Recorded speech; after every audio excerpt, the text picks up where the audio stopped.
শেখ হাসিনা কখনোই মুক্তিযুদ্ধের পক্ষের লোক ছিলেন না। তিনি কখনোই স্বাধীনতার যে প্রকৃত চেতনা তার লোক ছিলেন না। এই সমস্ত মিথ্যাবাদী মহাচোর লুটেরা যারা বাংলাদেশকে তাদের লুটপাটের খনি হিসাবে ব্যবহার করেছিল, তারা আজকে পালিয়ে যেতে বাধ্য হয়েছে। যে সমস্ত মানুষ তাদের সততা, নিষ্ঠা, ত্যাগ, পরিশ্রম দিয়ে যার যার এলাকায় দলকে সংগঠিত করেছেন, তার মধ্যে একজন সাবেক এমপি, সাবেক মন্ত্রী আব্দুস সালাম পিন্টু। ছাত্র জীবন দেখুন, ছাত্র জীবন থেকে উনি প্রগতিশীল রাজনীতি করেছেন। উনি ছাত্র জীবনে ছাত্র ইউনিয়ন করেছেন। মৌলানা ভাসানীর মতো একজন মহান প্রগতিশীল নেতার রাজনীতি করেছেন। উনার বিরুদ্ধে মিথ্যা মামলা, জঙ্গি মামলা, জঙ্গির সাথে অভিযুক্ত করে তাকে দেওয়া হলো। অথচ যার জীবন কেটেছে এদেশের গণতান্ত্রিক প্রগতিশীল রাজনীতি করার জন্য, তার বিরুদ্ধে অপবাদ দিয়ে, জনগণের কাছে অপতথ্য দিয়ে বিভ্রান্ত তৈরি করার চেষ্টা করেছে। অথচ যার মন্ত্রিত্ব করেছেন, উনি এমপি ছিলেন কয়েকবার, ঢাকায় উনার কোনো বাড়ি নেই।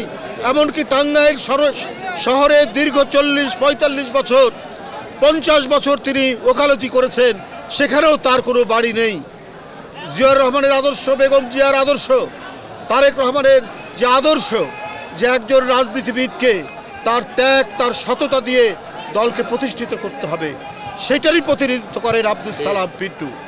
উনি জেলে থাকা অবস্থায় আমরা অনেকবার জেলে গেছি, কিন্তু উনার যে স্নেহ, উনার ভালোবাসা, আমরা যাওয়ার সাথে সাথে আমাদের কী কী প্রয়োজন, কারণ অনেক দিন ধরে আছেন তিনি, আমাদেরকে বিভিন্নভাবে ওরই মধ্যে তার জীবন থাকবে কি থাকবে না, তিনি বেঁচে থাকবেন কি থাকবে না, এটা পরোয়া না করে তিনি আমাদেরকে সহযোগিতা করতেন, পাশে এসে দাঁড়াতেন।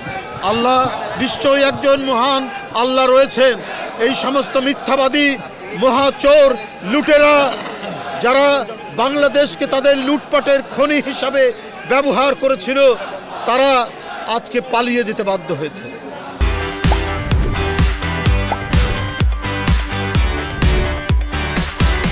আজকে সেই সমস্ত মানুষরা যারা সততার রাজনীতি করেছে, মুক্তিযুদ্ধ থেকে শুরু করে সমস্ত গণতান্ত্রিক আন্দোলনে যারা জনগণের পক্ষে থেকেছে, আব্দুস সালাম পিন্টুরা, আপনার জনাব নজরুল ইসলাম খানরা, প্রত্যক্ষ মুক্তিযুদ্ধের অবদান যারা সৃষ্টি করেছে, তাদেরকে ধ্বংস করার আপনার সমস্ত আয়োজন করেছেন শেখ হাসিনা। শেখ হাসিনা কখনোই মুক্তিযুদ্ধের পক্ষের লোক ছিলেন না। তিনি কখনোই স্বাধীনতার যে প্রকৃত চেতনা তার লোক ছিলেন না। কারণ তিনি বারবারই চেষ্টা করেছেন, যারা সত্যিকার অর্থে দেশের স্বাধীনতা চান, যারা মুক্তিযুদ্ধে অংশগ্রহণ করেছে, তাদেরই ক্ষতি করার চেষ্টা করেছে। যাই হোক, আল্লাহর কাছে আমরা অশেষ কৃতজ্ঞতা জানাই যে আব্দুস সালাম পিন্টুর মতো মানুষকে আমরা আবার ফিরে পেয়েছি। যে কথা উনি বলেছেন, এই যে ছাত্র জনতা নিজের রক্ত ঝরিয়ে, নিজের জীবন দিয়ে, এবং 15 বছর এদেশে জাতীয়তাবাদী শক্তি, গণতান্ত্রিক শক্তি, অনেকে জীবন দিয়েছেন, অনেকে পঙ্গু হয়েছেন, অনেকে গুম হয়ে গেছেন, অনেকে অদৃশ্য হয়েছেন। এই অবদানের ভিত্তিতে আজকে আমরা গণতন্ত্রের পথে যাত্রার শুভ সূচনা হয়েছে।